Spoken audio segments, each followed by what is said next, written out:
کہ لندن جو ہے ابھی وہ بین الاقوامی ایک مرکز بن گیا ہے بینکنگ سکینڈلز کے لیے۔ یہاں پر سر ایک مافیا ایک اور بھی ہے جرنلسٹ کا، وہ باقاعدہ فون کر کے لوگوں کو کہتا ہے کہ اگر تم میں ہمت ہے نا تو فیصل واڈا کی پراپرٹیز بھی دکھاؤ۔ ہمارے سیاستدانوں نے باقی ملکوں کو چھوڑ دیں، ہمیں تو اپنے پاکستان سے غرض ہے۔ السلام علیکم دوستو، آپ دیکھ رہے ہیں امتیاز گل یوٹیوب۔ قبل اس کے کہ ہم آج کے موضوع کی طرف جائیں، اس چینل کو سبسکرائب کریں، دوسروں کے ساتھ شیئر بھی ضرور کریں تاکہ ہمارا آپ کا رابطہ اچھی انفارمیٹیو ویڈیوز کے لیے قائم رہے۔ تو آج ہم بات کر لیتے ہیں کچھ لندن کی، کچھ پاکستان کی۔ لندن سے ایک خبر آئی اور وہ بھی رائٹرز نیوز ایجنسی نے دی۔ اس سال کے صرف پہلے 6 مہینے میں مختلف بینکوں سے لوگوں کو $1 ارب کے برابر رقوم سے محروم کیا گیا، اور اسی لیے اس کو انہوں نے کہا کہ لندن جو ہے ابھی وہ بین الاقوامی ایک مرکز بن گیا ہے بینکنگ سکینڈلز کے لیے۔ یعنی کس طرح فراڈ گروپس، کمپنیاں لوگوں کو مختلف پروڈکٹس کا جھانسا دے کے، نئی پروڈکٹس انٹروڈیوس کر کے ان سے معلومات حاصل کرتی ہیں، ان کی بینکنگ ڈیٹیل لیتی ہیں، اور پھر آہستہ آہستہ ان کے جو اکاؤنٹس ہیں ان کی صفائی شروع ہو جاتی ہے۔ پھر ایک اور خبر آئی، عمان کا سلطان قابوس گزشتہ سال فوت ہوا، لیکن اس کے فوت ہونے تک ایک پریوی کونسل تھی، خفیہ پریوی کونسل، جو کہ اس کو مشاورت فراہم کرتی تھی۔ یعنی ایک ایسا ملک جس پہ ہیومن رائٹس واچ، خود برطانوی حقوق انسانی کے ادارے تنقید کرتے رہے کہ وہاں پہ بڑا ایک ڈریکونین جابرانہ نظام قائم ہے، اس کو مشاورت کون فراہم کرتا ہے؟ ایک پریوی کونسل۔ پریوی کونسل کے ممبرز کون ہیں؟ اس میں بینک آف انگلینڈ کے سابقہ گورنر ہیں، سابقہ اس میں فوجی ہیں، MI6 جو انٹیلیجنس ہے اس کے چیدہ ارکان، غرض کے بہت سارے وہ لوگ جو کہ اپنے بڑے گھروں میں بیٹھ کے پاکستان جیسے ملک کو حقوق انسانی کی بنیاد پہ، مالیاتی نظام کی خرابی کی بنیاد پہ لان تان کرتے رہتے ہیں، اپنے ہی ایک اتحادی ملک کو باقاعدہ مشاورت فراہم کرے، اور وہ بھی خفیہ۔ تو اس میں اب یہ کہا جا رہا ہے برطانیہ میں کہ ان لوگوں نے شاید برطانوی قوانین و ضوابط کی خلاف ورزی بھی کی ہے۔ ان کا ہمارے پاکستان کے ساتھ کیا تعلق ہے؟ لندن یا برطانیہ، سب سے پرانی جمہوریت، اور ایکسپیکٹیشن کیا ہوتی ہے کہ جناب یہاں پہ بڑی ٹرانسپیرنسی ہوگی، بڑے اصول، قوانین، ضوابط اور تمام لوگوں کے ساتھ برابر کا سلوک ہوگا، لیکن انہی ملکوں کو دیکھیں تو بڑے ہمارے لوگ ہیں، اسحاق ڈار، نواز شریف، اس میں پہلے رحمان ملک بھی شامل ہوتے تھے، جنرل پرویز مشرف، اور ان کے علاوہ بہت سارے جرنیل، بہت سارے سیاستدان جو بیٹھے ہوئے ہیں۔ اب اس میں ایک بہت کھلا تضاد ہے۔ یہ لوگ پاکستان سے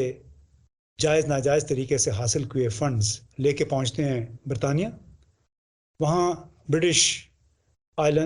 virgin Island, British Cayman Island, اس قسم کی جو آف شور علاقے ہیں، وہاں پہ کمپنیاں بناتے ہیں، ان کمپنیوں کے ذریعے تمام اپنے فنڈز جو ہیں وہ پارک کر لیتے ہیں برطانیہ میں اور پھلتے پھولتے ہیں۔ مزے کی بات یہ کہ ہمارے جیسے ملک جہاں سے یہ چوری کا پیسہ لندن پہنچتا ہے، نیو یارک پہنچتا ہے، فرانس پہنچتا ہے، ملک ہمارا متون رہتا ہے۔ یعنی یہ لوگ ان حکمرانوں کو، سابقہ حکمرانوں کو کچھ نہیں کہتے، ان کی جائیدادوں کو، ان کے اثاثوں کو نہیں چھیڑتے۔ ظاہر ہے ان کو بھی چاہیے پیسے، ان کی معیشت کو تو ہیلپ تو چاہیے، تو بڑی مددگار ثابت ہوتے ہیں یہ فنڈز ان کے لیے۔ تو یہ جو تضاد ہے، اس پہ ہم نے سوچا کہ کیوں نہ آج کی نشست کی جائے، اور اس میں میں نے ریکویسٹ کی عرفان ہاشمی سے، ہمارا چھوٹا بھائی ہے، روزانہ مجھ سے سوال کرتا رہتا ہے۔ میں نے کہا کہ آج عرفان تم نے میرے سوالوں کے جواب دینے ہیں، اس لیے کہ تم لندن میں بیٹھے ہو اور وہاں سے بیٹھ کے سب پہ نظر رکھی ہوئی ہے، چاہے وہ مشرف ہے، چاہے مریم صفدر ہے، چاہے اسحاق ڈار ہے، وہ کیا کر رہے ہیں، اور how do we relate Pakistan and London. تو پہلا سوال عرفان، پہلے تو شکریہ کہ ہمیں وقت دیا۔ تو ہمیں ذرا عام لوگوں کو، پاکستان کے لوگوں کو یہ سمجھانا کہ ہمارے سیاستدانوں نے باقی ملکوں کو چھوڑ دیں، ہمیں تو اپنے پاکستان سے غرض ہے، کہ چاہے وہ نواز شریف فیملی ہے، زرداری، مشرف، گیلانی، اسحاق ڈار، اور بہت سارے جرنیل، جہانگیر ترین، فیصل وافدہ، یہ ہماری سیاسی اشرافیہ ہے۔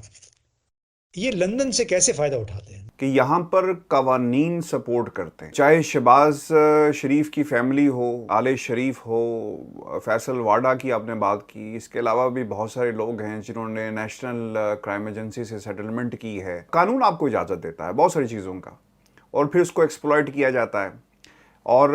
ریٹرک بنانے کے لیے، نیریٹو بنانے کے لیے آپ عدالتوں کا دروازہ بھی کھٹکھٹاتے ہیں، اور جب وہاں سے فیصلے آ جائیں نا گل صاحب، تو پھر وہ فیصلے عوام سے شیئر نہیں کیے جاتے۔ اب اسحاق ڈار صاحب کا بھی ریسنٹلی کیس ہوا جس میں بہت سارے الزامات لگائے گئے، وہ انہیں عدالت لے کر چلے گئے ایک نجی ٹی وی چینل کو، اور پھر انہوں نے معافی بھی مانگ لی۔ پھر ہم نے پاکستان میں اسی ٹی وی چینل کے ایک اینکر نے باقاعدہ یہ کہا کہ جناب ہماری ٹیم نے اور ہم نے کوئی معافی نہیں مانگی، اور پھر میں نے جب پتہ کیا کہ وہ فیصلہ کیا ہے تو سر پتہ چلا کہ جج نے فیصلہ سنا دیا، لیکن جو اسے لکھنے کی جب باری آئی تو ابھی تک وہ لکھا نہیں گیا، اس کی کاپی مانگی، اور یہ اب جج کی ثوابدید کے وہ کب، جیسا پاکستان میں ہوتا ہے نا فیصلہ سنا دیا جاتا ہے، آپ کو یاد ہوگا جسٹس قاضی فائزیسا کا بھی کیس ہے، منظور ملک صاحب ریٹائر ہو گئے لیکن فیصلہ ابھی تک نہیں لکھا گیا اور سامنے نہیں آیا کہ ڈیٹیل ججمنٹ موجود نہیں ہے۔ تو یہاں پر بھی وہ فیصلہ بھی آیا نہیں، چونکہ کوئی بھی شخص برطانیہ کی عدالت میں جا کر وہ کیس ریفرنس دے کر کہہ سکتا ہے کہ جناب یہ ہمیں فیصلہ دیا جائے، ہم اس کو رپورٹ کرنا چاہتے ہیں، یا میں اس کیس کو کہیں پر اس کا ریفرنس دینا چاہتا ہوں، اور ایک نظیر ہے، انصاف کی ایک نظیر ہے، اسے ہم استعمال کریں گے۔ دو ہی وجوہات ہو سکتی ہیں نا کسی بھی کیس کی کاپی لینے کے حوالے سے۔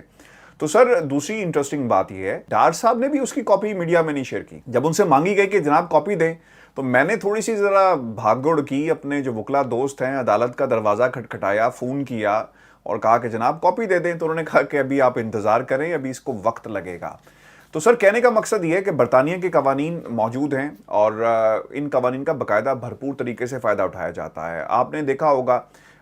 جب عدالت میں کسی بھی کیس کو لے کر یہاں پر جاتے ہیں تو اس کی کاسٹ آتی ہے۔ پاکستان میں یہ روایات کنونشنز موجود نہیں ہیں کہ اگر آپ کیس ہار جائیں تو آپ کہتے ہیں کہ جناب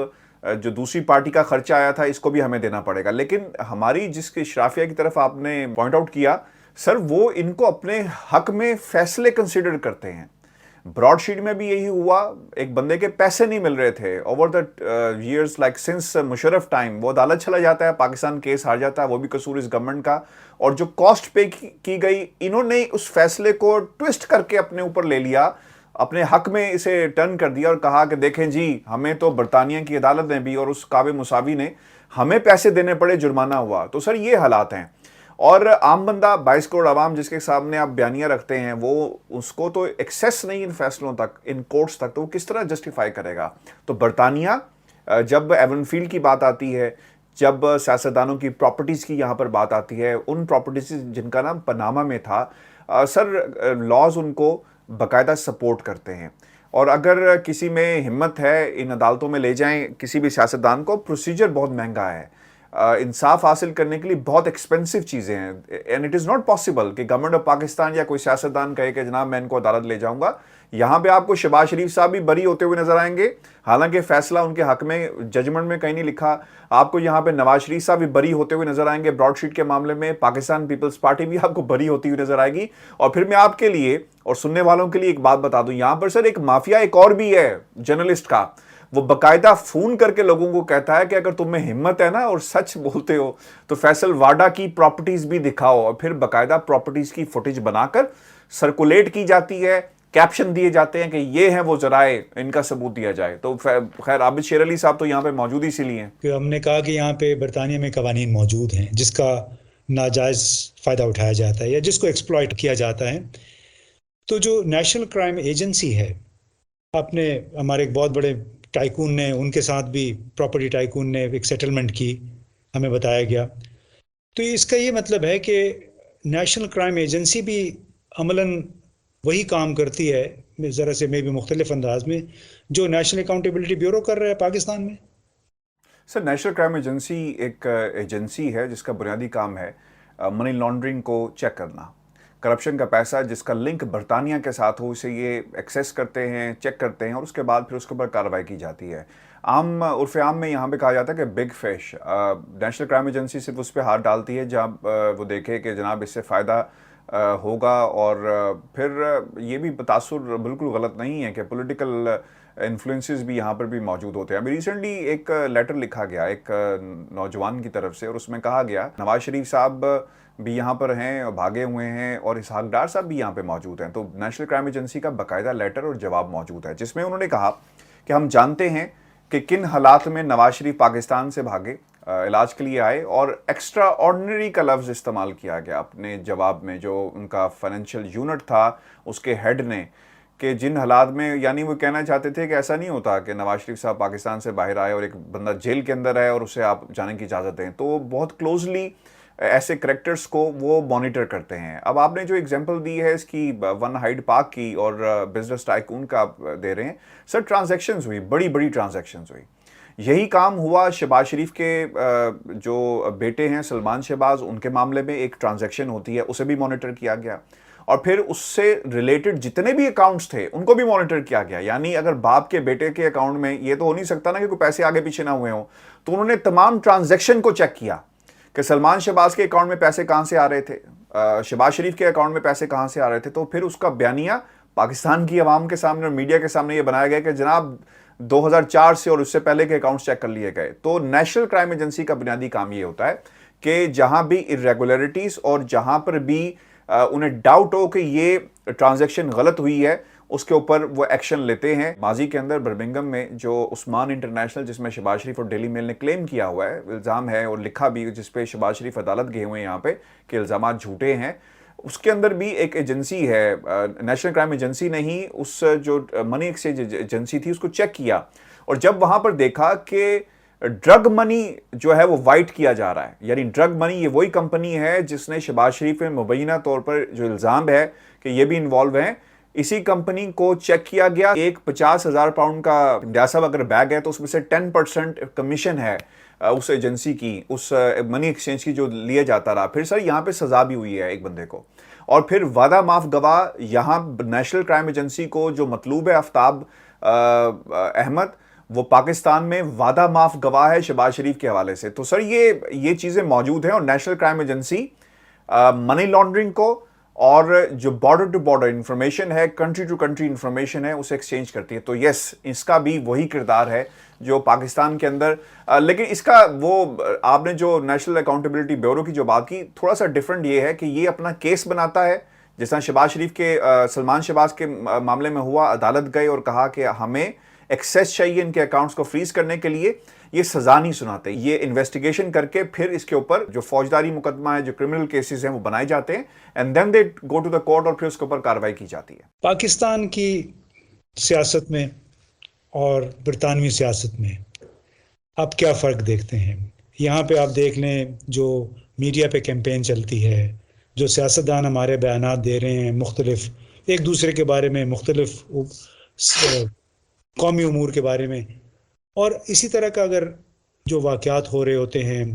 لندن میں, وہاں پہ اگر کسی پہ الزام لگ جاتا ہے, یہاں پہ سابق گورنر زبیر عمر کی ایک ویڈیو سامنے آ گئی, لیکن ویڈیو سامنے آنے کے بعد وہ آج بھی ٹی وی پہ بیٹھے ہوتے ہیں, مختلف ٹی وی چینلز والے ان کو انوائٹ کر رہے ہیں. کیا اس طرح کی بات برطانیہ میں ممکن ہے؟ نہیں سر, یہ ممکن نہیں ہے, بالکل بھی ممکن نہیں ہے. I give you the example, Boris Johnson کے اوپر الزام تھا کہ انہوں نے پارٹی فنڈ کا استعمال کیا اپنے فلیٹ کی رینوویشن کے حوالے سے. He has to answer to the public, اور باقاعدہ جواب دینا پڑا. ٹونی بلیئر نے عراق کے اندر جو کچھ ہوا جواب دینا پڑا, قوم سے معافی مانگنی پڑی. یہاں پر درجنوں ایگزامپلز ایسی ہیں. ریڈ برج کے ایک mayor, running mayor mister Singh تھے, انہوں نے, ان کے اوپر شاید کوئی کرپشن کا الزام تھا, ہی اسٹیپ ڈاؤن. سر اخلاقیات بڑی چیز ہے اس معاشرے میں. اگر آپ کے اوپر الزام ہو جائے اور اگر آپ نے کبھی 10 سال پرانا بھی کوئی جھوٹ بولا ہو, تو آپ کو you can not face the public when you go for the vote. جب آپ لوگوں کے سامنے جاتے ہیں تو وہاں پر اگر آپ کو کوئی یہ کہہ دے کہ تم تو جھوٹے ہو, تو میں سمجھتا ہوں کہ مورالٹیز کیا رہ جائیں گی آپ کا الیکشن لڑنے کی. تو یہ فرق ہے پاکستان کا اور برطانیہ کا. یہاں پہ لوگ برطانیہ آ کر اس لیے بیٹھ جاتے ہیں اور کہتے ہیں کہ ہمیں پاکستان کی عدالتوں پہ یقین نہیں ہے، اور لوگ کہتے ہیں، پاکستان کے سیاستدان یعنی نواز شریف صاحب بھی کہتے رہے، اسحاق ڈار بھی کہتے رہے، باقی لوگ بھی کہتے رہے، سیاسی جماعتیں کہتی ہیں کہ یہ برطانیہ ہے، یہاں پر عدالتیں ثاقب نثار جیسی نہیں ہیں۔ ارے بھائی 30 سال تم میں حکومت میں ہو گئے، اس نظام کو ٹھیک کر لیتے، عدالتوں کو بہتر کر لیتے، اور پھر قوم کو یہ بھی بتائیں نا کہ آپ کی ٹیپس کیسے آتی ہیں، یہ بھی بتایا جائے۔ بات تو یہ ہے عرفان کے ثاقب نثار جیسے لوگوں کو انہوں نے ہی لگایا ہوا ہے،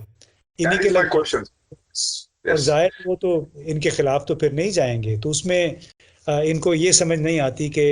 یہ اپنے مرضی کے لوگ لگا لیتے ہیں اور بعد میں اسی نظام کا یہ رونا روتے ہیں۔ تو بہرحال شکریہ آپ کی اس گفتگو کا عرفان۔ مجھے یہ لگ رہا ہے کہ پاکستان میں ہم اخلاقیات کا ایک نیا چیپٹر لکھ رہے ہیں، نئی ڈیفینیشنز دے رہے ہیں دنیا کو، اور ہمیں سے کوئی غرض نہیں ہے کہ لوگ یورپ میں، برطانیہ، جرمنی میں خودکشی کر لیتے ہیں اگر ان کے اوپر کوئی اس طرح کا الزام لگ جاتا ہے جس طرح کے الزامات ہمارے یہاں سیاستدانوں پہ لگے ہیں۔ تو یہ ہمارے دیکھنے والوں کا، ہمارے تمام دوستوں کا بھی اپنا کام ہے کہ اپنی جو سیاست والی اینک ہے اس کو اتار کے اخلاقیات کی اینک بھی لگا کے دیکھیں کہ بھلے کسی بھی پارٹی کے ساتھ کسی کا بھی کوئی تعلق ہے، آیا اس کا کانڈکٹ جو بین الاقوامی طور پہ مسلمہ اخلاقی کچھ معیارات ہیں بنیادی، اس پہ وہ پورا اترتا ہے یا نہیں۔ فیصلہ آپ کا۔